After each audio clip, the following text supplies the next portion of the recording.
Okay, welcome to part 8 of this series. In this video we're going to be creating the function to actually create the conversation and add all the various users to it and all that sort of thing. So just to recap very briefly what we've gone over in the last part, what we have at the moment is a form down here which submits to the current page, and then just slightly further up we check to see if the form has been submitted with PHP obviously, and then we do some sort of validation on the data that they submit. As part of that, we're getting a list of usernames here, and that's a function that we created in the previous part. And then just where this little comment is here, what we're going to do is create. We're going to call a function here, and we're going to create it in our backend file, obviously. So this function is going to be called create conversation. So I'm just going to write this out here now. Obviously, at the moment it won't work because we haven't defined it yet, but it's called create conversation, and it's going to take 3 parameters. The first one being the array of user IDs, so we're just going to pass in user IDs here. The second one is going to be the subject of the conversation without a V in it, and the final one is just going to be the text to act as sort of the first message. So I'm just going to set this to body. No, I'm not. I'm going to set this. Okay, sorry. I'm going to set these two to the post variables. So this should be post subject. Oops. And this should be post text, I think. Yeah, no, sorry, post body. Okay, so post body. Like so. Okay? And there is one more thing we're going to do, which is we're going to call array unique here on this array. Because it's possible that the user may enter the same username more than once in the list of usernames, which would add that user to the list twice, which is obviously not what they want. They don't want to be given the same conversation twice, because that would just be quite confusing. It'll cause all kinds of bugs. So just to make sure that that never happens, we're just going to call array unique. And all this does is make sure that there is only one element of the same type in the array. So say if this array was had numbers 1, 2, 2, 3, 4, it just return the result 1, 2, 3, 4. So it removes all except one of things that there are more than one of. So there you go. Okay, so now that we've tried to call this function, what we need to do is go to our backend file up here and actually define it. So I'm going to go to this file. I'm going to create a new function called create conversation. It's going to take 3 parameters. First one being a list of user IDs, the second one being the subject, and the final one being the body. Obviously we need to escape the data and make sure it's safe to use inside of an SQL query. So we're going to take the subject and set that equal to the MySQL real escape string of the subject. Oops. Like so. And then we're going to do the same for the body. So body equals MySQL real escape string with a lowercase s, not that it really matters. Body. 1 bracket, that does matter. And we also need to make sure that we protect ourselves against XSS attacks. So we need to make sure that the user can't either accidentally or in some sort of deliberate hack attempt enter HTML code in here. So the way we do that is just by calling HTML entities, which I always spell wrong. So let's see about that. Okay, there we go. So now we've done that, we are going to first insert a row into the conversations table, which is just going to store the fact that this conversation exists. So this is just going to be where the subject is defined.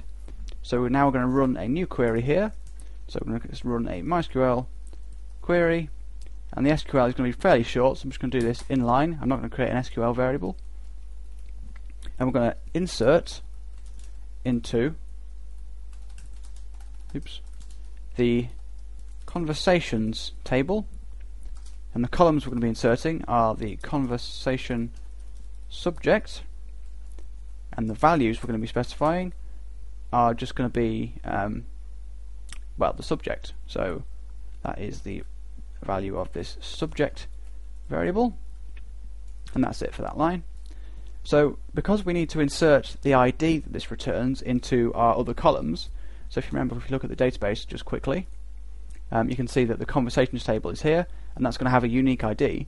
But then this members table and the messages table both need to use the conversation ID as well, because they need to store, which conversation the user is a member of and which conversation the message belongs to. So we also need to store, we need to get the ID from that insert so we can then use it in our other inserts, if that makes any sense.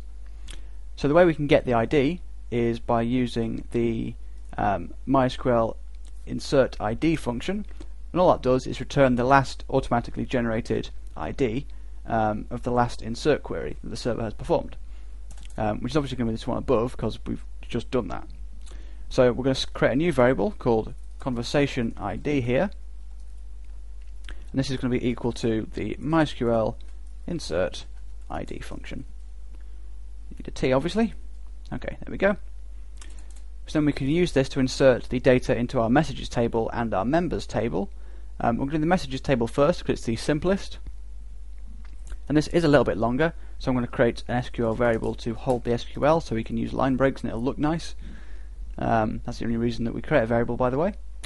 So the SQL is going to be insert into the table name, which is going to be conversations messages. The columns are going to be the conversation ID, which we've just got from the previous insert, the user ID, which we know from the session, the message date, which we know because it's the current date, and the message text, which we know because it's what the user typed. Then we're going to come down a line and specify the values for this insert, and these values are going to be the conversation ID, session ID,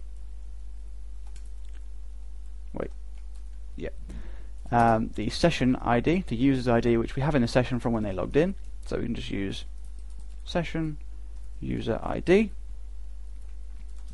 and then we can use the MySQL function Unix timestamp, which just gets the current time.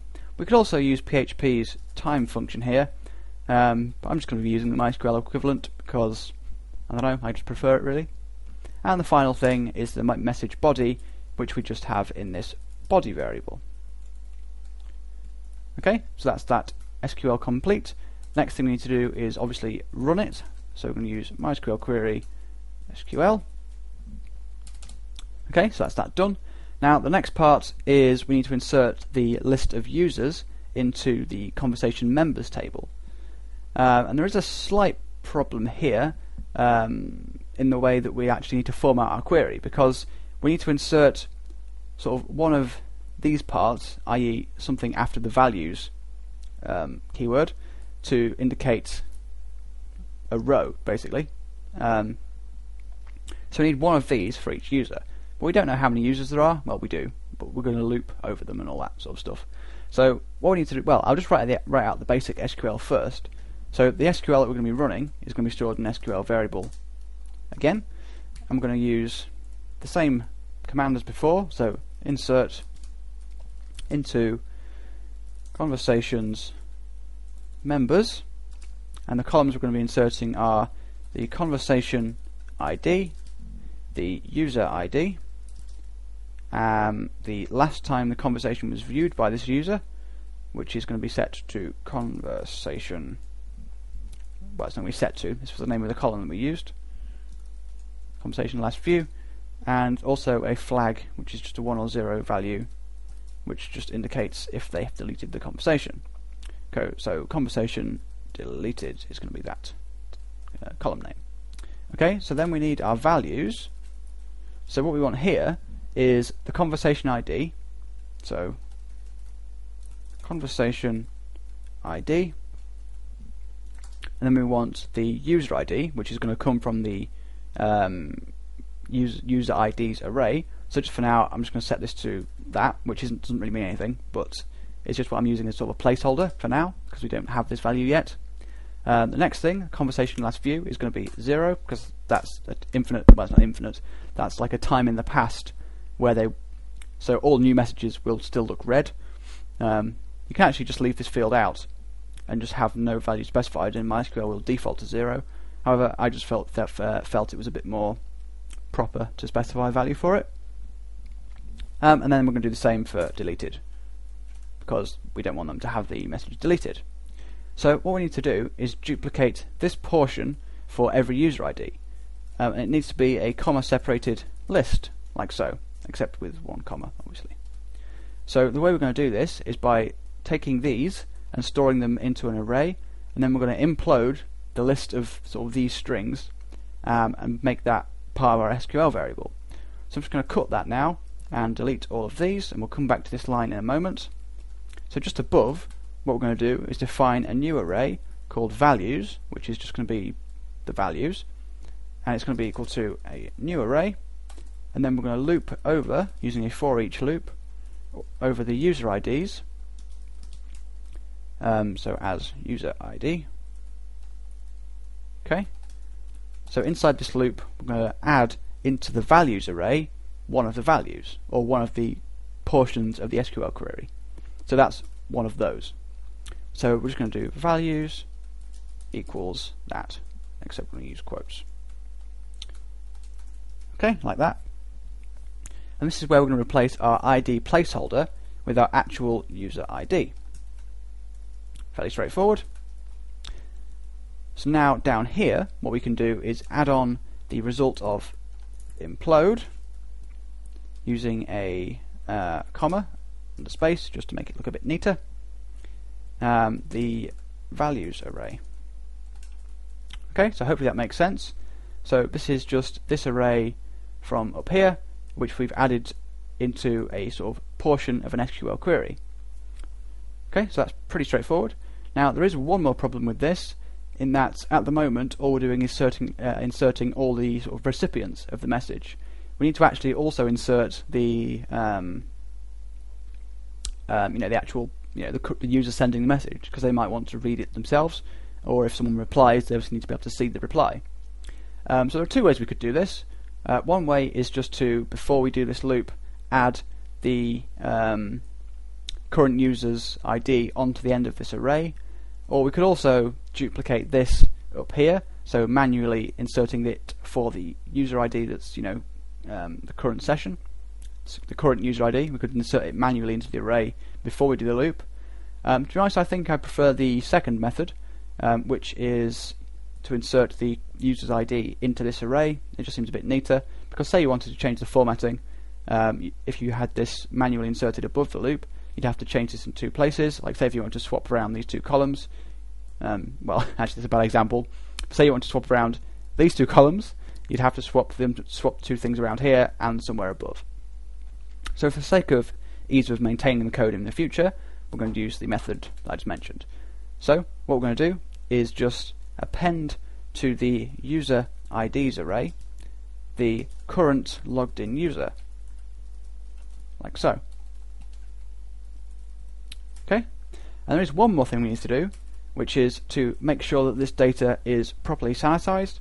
At the moment we've got it set up so that all of these IDs come directly from the database, which means that there's no real need to do this. However, if you've got some other system where you're using this same function, you've just copy and pasted the function code, that may not take IDs directly from the database. So just for the sake of preserving the security of future projects, we're just going to set user ID equal to the int user ID. Okay, so that should just make absolutely sure that we're not going to get anything bad happening. So obviously all we need to do now is run our query, so MySQL query of SQL, not Y, and that's this function pretty much complete. So what we can do for the final part of this video, well actually one thing before we do that is we need to add a comment to indicate what this does. So this function creates a new conversation making the given users a member. Not really sure about that. Anyway, never mind, it doesn't really matter about the comment as long as you know what it means. Anyway, last thing we need to do is test to see if this works. So we're just going to go back to our page and make sure that we remember to call it properly. So back on our page, looks about right. So what I'm going to do is go back to our browser, and we're going to go to the new conversation page and start a new conversation Oh, first we're going to need to actually have another user we can send a message to. So I'm going to go to the users table and insert a new row, and we're going to call this guy Bob, and his password is going to be loop. Why not? Oh, and that also needs to be an SHA1 as before. Okay, so just click on go, I guess, yep, and then just click browse, and there you can see Bob is now in the table. So we should be able to send a message to Bob, the subject being testing, and the message can just be a question mark. So we'll just click send. Fatal error. Oh dear. Maybe I don't think I've. What have I done? Oh, actually, I think what I've done is not included this library file. So let's just check out the init file, and yeah, there we go. So we obviously need to include the private message backend file. So I'm just going to duplicate this line here below and change user to private message, and then we can try that again. Okay, there we go. So you get the message has been sent, but the crucial thing here is has it inserted to the table properly. So let's look at our conversations table. That has one row, which is encouraging. Now let's look at the messages table. That appears to have the message. It was sent by me. I had ID 1. The text is right, and all the other stuff looks right. And the members also looks right, which is good. So you can see the user ID. So 1 is me, 2 is Bob, and 1 for both for the conversation ID. So that's pretty much covered creating a conversation. In the next part, I'm going to show you how to list these messages in a nice sort of formatted way. Just a list of subjects and last post time and all that. And we'll start creating the inbox page.